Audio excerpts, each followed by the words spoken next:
It does not make any sense to be disappointed in others. That's giving up your power. After this video, you will never be disappointed in others. Strong promise? I'm gonna deliver. Let's say you lend your best friend some money and they promise to pay you back in a month, but after 4 weeks, you do not hear from them anymore. You cannot reach them.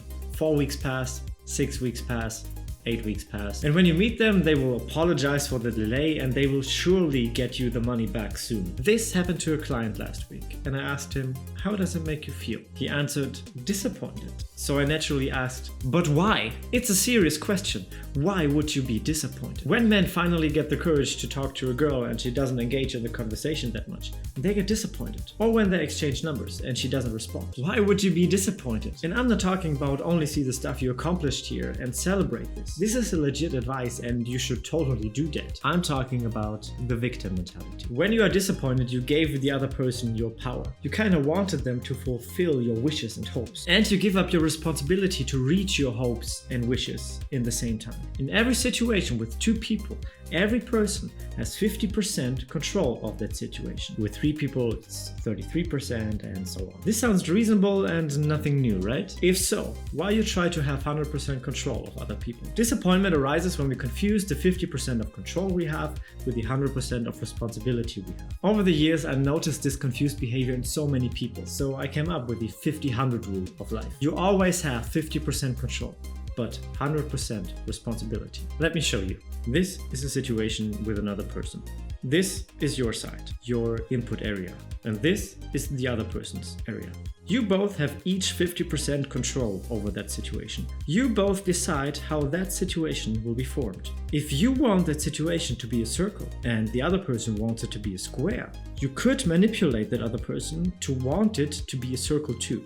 Or you could just chill and accept the other person wants it that way. And if your tactic works, you're happy. If it doesn't work, you will be disappointed. Because you're focused on stuff you can't control. But this is the area of your control.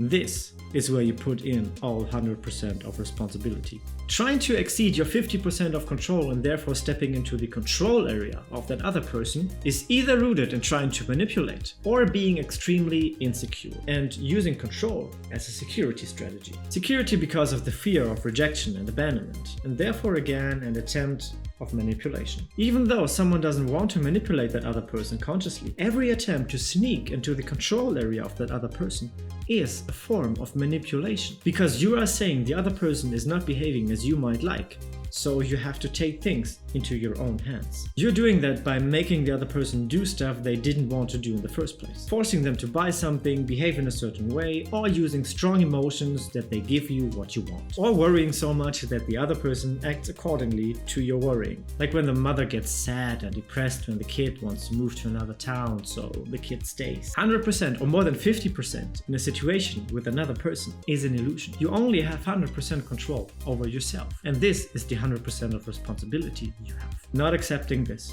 always ends in using force. It's never based on power. Even if you can successfully manipulate the other person to do the stuff you want, it is still in the 50% control area of that other person to do so. And they can't back out, revolt, break out, or get their way back to freedom some other way. Power, on the other hand, is trusting and empowering others. It is emotional abundance, love, and confidence. But how does 50% responsibility look like? Blaming others for your misfortune. The economy is so bad right now. No wonder I'm so poor. People just don't get me. They are stupid. Questioning yourself what you've done wrong all the time. She didn't answer yet. I think my text was too needy. What is the best way to do it? Being afraid of consequences. This is too risky.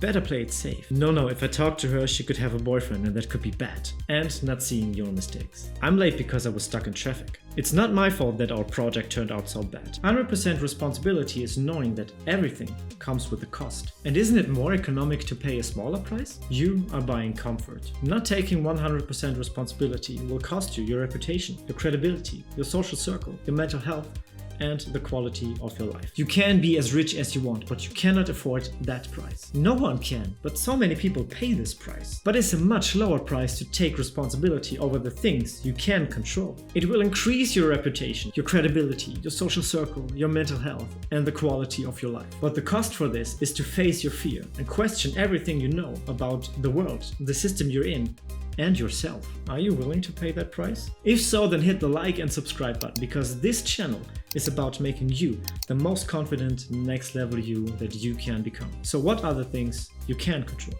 Your thoughts, your reactions, your interpretations, your words, your feelings, and your time. In short, yourself. You can't control how the other person will perceive the things you say, but you can make sure you explain yourself in the best way possible in that moment. That you choose the best words, deliver all the information necessary, and do it in the most connecting emotions as possible in that moment. In that moment. This is neither an invitation to fall into perfectionism or to give up entirely. Everyone acts to their best of their knowledge and ability. If they would know better, they would do better. And if you gather more knowledge later, you can adapt accordingly. That's called learning. What people do you know that confuse control and responsibility? Tell me in the comments. And I think you haven't seen this video here, so do it now or you will miss out on more possibilities to be more you and less them. So get ready and click here.